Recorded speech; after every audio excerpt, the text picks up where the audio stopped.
Shalom, selamat pergantian hari. Marilah kita memulai hari yang baru ini dengan merenungkan firman Tuhan. Renungan kita pada petang hari ini diambil dari buku Mind, Character, and Personality Volume 1, halaman 210, paragraf yang pertama. Kasih tidak dapat hidup tanpa perbuatan. Begitulah bunyinya. Mengapa kita harus mengasihi dengan perbuatan? Karena Bapa kita di surga mengasihi kita juga melalui perbuatan yang nyata, yaitu dengan mengaruniakan anaknya yang tunggal, supaya setiap orang yang percaya kepadanya tidak binasa, melainkan beroleh hidup yang kekal. Yohanes 3 ayat 16. Bapa memberikan contoh nyata yang baik kepada kita sebagai anak-anaknya, bagaimana kita harus mengasihi, bukan hanya dengan perkataan saja, tetapi juga melalui perbuatan yang nyata. Contoh sederhana mengasihi dalam perbuatan adalah ketika kita melihat atau kita mengetahui orang lain ada dalam kesusahan maupun masalah, hati kita tergerak untuk memberikan bantuan, baik itu bantuan secara material maupun melalui kata-kata yang menguatkan, firman Tuhan yang menguatkan, ataupun melalui doa. Tuhan mendorong kita sebagai anak-anaknya agar mengasihi dengan perbuatan nyata, bukan dengan perkataan saja.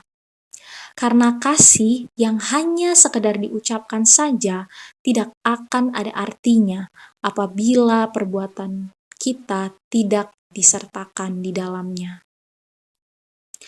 Karena pada dasarnya kasih itu perlu action dan kerelaan hati yang tulus untuk mau berkorban. Sama seperti Tuhan Yesus yang mau berkorban untuk menyelamatkan kita, untuk menebus dosa kita, sebagai anak-anaknya yang sangat Ia kasihi. Adalah mudah bagi semua orang untuk berkata, "Aku mengasihimu Tuhan, aku mengasihi sesamaku."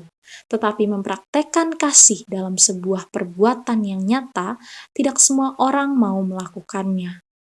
Bukan kita tidak bisa melakukannya, tetapi seringkali kita tidak mau untuk melakukannya. Apalagi mengasihi seperti cara Tuhan mengasihi kita, yaitu mengasihi tanpa pamrih.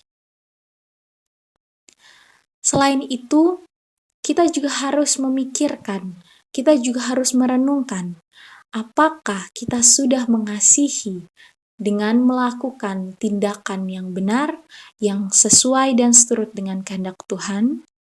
Di dalam 1 Yohanes 3 ayat 18 dikatakan, "Anak-anakku, marilah kita mengasihi, bukan dengan perkataan atau dengan lidah, tetapi dengan perbuatan dan dalam kebenaran." Ingat, dengan perbuatan dan dalam kebenaran. Itu artinya kita berbuat kebaikan yang benar sesuai dengan firman Tuhan, bukan perbuatan baik, tapi dengan cara yang salah. Contohnya seperti mencuri untuk kebaikan atau berbohong untuk kebaikan. Sebagai manusia, mungkin kita berpikir, Tuhan pasti sangat mengerti motif baikku. Aku tidak ingin mengecewakan orang tuaku, jadi lebih baik aku berbohong untuk kebaikan bersama. Saudara dan saudariku yang terkasih, tindakan tersebut tidak dapat dibenarkan karena tidak sesuai dan seturut dengan kehendak Tuhan. Biarlah kita meminta tuntunan Roh Kudus agar setiap perbuatan yang kita lakukan sebagai wujud kasih kita, baik itu untuk sesama, baik itu untuk Tuhan, dapat kita lakukan dengan benar, dengan baik, dengan sesuai dan seturut dengan kehendak Tuhan. Kiranya renungan pada petang hari ini boleh menjadi pedoman bagi kehidupan kita. Selamat pergantian hari dan Tuhan memberkati kita semua. Amin.